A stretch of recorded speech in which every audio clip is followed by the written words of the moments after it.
So I talked to you guys earlier today about how Fallout 4 got an update. If you missed that video, you can click in the little eye to check it out. But in addition, Skyrim Special Edition got an update, and the bulk of this is going to be new Creation Club releases. This is particularly notable because we haven't seen a Creation Club release for Skyrim Special Edition in quite literally months. So long that I actually uninstalled the game for a bit because I ran out of hard drive space. Speaking of running out of hard drive space, on consoles, this update's actually going to be about 1.3 gigabytes. The reason for this is basically on Xbox One and PS4, when new Creation Club content is added, you have to download that content even if you don't buy it. There's some technical reason behind this. I believe it has something to do with the save games, but it's something that they can't fix right now, even though on PC, you should have seen a much smaller update as you don't have to download that content unless you buy it. Although for PC users, this update has also seemingly broken Skyrim Special Edition's script extender. I would check around the time this video is posted. These guys are typically very fast at getting that patched and updated, but you'll also have to update all mods that do require it. So what does this update actually add in? Again, the core of this update was actually in the Creation Club content. We saw 4 new things get added, despite the fact that a lot of other stuff was actually kind of leaked or teased in this. I'll go over what we actually have right now, and then I'll look at some of the stuff that's coming but not quite released yet. At 100 credits, we get a new thing called Rare Curios. More or less, this is going to add in a ton of new items, but kind of more of those miscellaneous or minor items that did appear in some of the previous Elder Scrolls games and are from other regions. It seems to be fairly lore friendly, saying all this new stuff was brought in from caravans, and you could actually craft new components from this, whether it be new kinds of crossbow bolts, poison apples, and even more. At only 100 credits, this definitely sounds like a pretty good deal. I know some of you guys are going to be looking for a proper review in comparison to free alternatives for all this stuff, and I'm going to have that video coming out tomorrow. Then we do have Nordic Jewelry. This one's actually going to add in 3 new types of jewelry that you can craft in Skyrim. Basically, there's going to be a quest where you apparently can learn how to craft these, but after that, you can get a circlet, amulet, or ring. It seems that these special copies are craftable, but there's going to be what they call normal copies that you can just buy off of certain traders. At 200 credits, that's a little bit rich if you ask me. Then we do have the Pets of Skyrim for 300 credits, adding in 5 new pets: a fox, rabbit, goat, skeever, and spider. Each is going to have their own special ability, ranging from increased carry weight to actually the spider shooting webs to paralyze enemies. And in addition, apparently you could actually craft collars and different packs to place on these animals. This is particularly interesting to me because we got the Nyx Hound only a few months ago, I believe in the last batch of Creation Club releases. That just added in 1 canine type pet that didn't attack enemies, had a standard carry weight, and otherwise wasn't particularly interesting for 200 credits. This one adds in 5 pets for 300 credits, and they have special abilities as well as craftables to go along with them. I'm going to hold my full opinion until I review it, but it certainly seems like a step in the right direction if you ask me. And then finally, for the things we actually got released, at the most expensive, you do have Mirror Watch by Eleonora for 400 credits.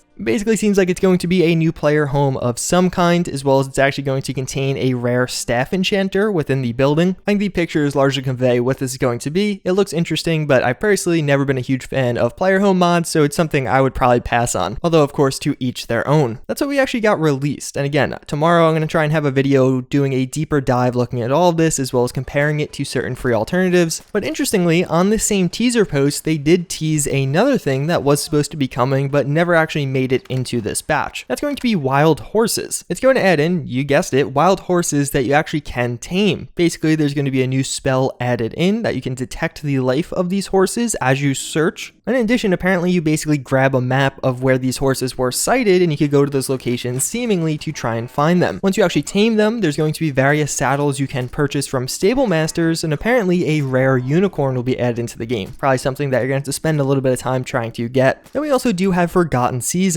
In that same post, they do mention how they're showing off some images of this one, and it's going to be their largest dungeon yet, but it's going to be coming in the coming months. This one looks particularly interesting, and I'm willing to bet it's actually going to correspond to the puzzle dungeon that has appeared in Skyrim Special Edition's .ccc file for quite a while now. The puzzle dungeon is a .esm file. This is notable because a lot of the stuff you see from Creation Club uses the ESL file format. Basically, the difference is ESLs are like more efficient, don't use your load order, or have a higher cap, but ESMs allow for larger files. Some of the house mods we've seen for Fallout 4 and Skyrim Special Edition's Creation Club have also used this ESM file format. A lot of people are really excited for this because apparently the puzzle dungeon is being done by Trainwiz, a mod author that is very well known for some of his popular Skyrim mods, such as Blackreach and even Maxwell's World for Fallout 4. So that's all the stuff we have now that is actually released and all the stuff we have teases for, but there's a little bit more. Before I mention something called the Skyrim.ccc file, this is basically something that's located on your machine that has the file names and listings for all the things in Creation Club. Oftentimes when we get a new Creation Club update, we actually see additions to this file that will come in the next batch of releases. So the two new things we do see are Mountain Uni, this being worked on by Bethesda Game Studios themselves. I don't really know what that's going to correspond to. Some kind of mountain university at some point. Obviously there's the very famous College of Winterhold that's kind of on a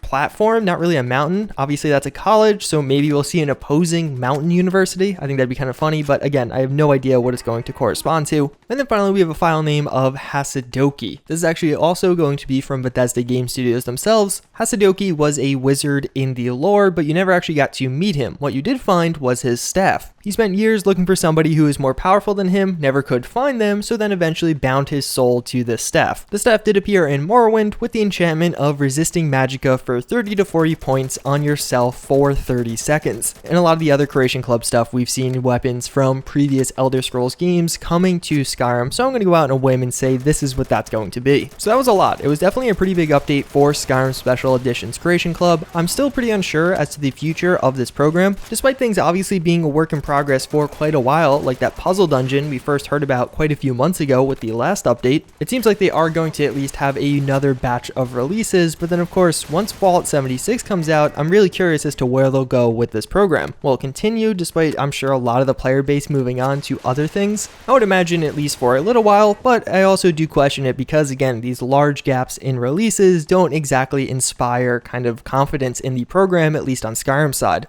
That's pretty much going to wrap it up for this video, and actually before I end things off, I do have a question for all of you. I've wanted to get back into making some Skyrim content, and of course now that I have reinstalled the game, what kind of content would you want to see? I want to do some larger scale content, not like a daily episode or anything like that, but just in the comments down below if you guys have any things you'd want to see as far as videos go on Skyrim, whether it be on like the lore or maybe even some of the mods that have come out. If you haven't played Skyrim like me, maybe a highlight of some of the best mods to come out over the past 6 months. Either way, it's pretty much going to wrap it up for this one. As always, again, I thank you all for watching. I hope you enjoyed, and I hope to see you all next time. Later.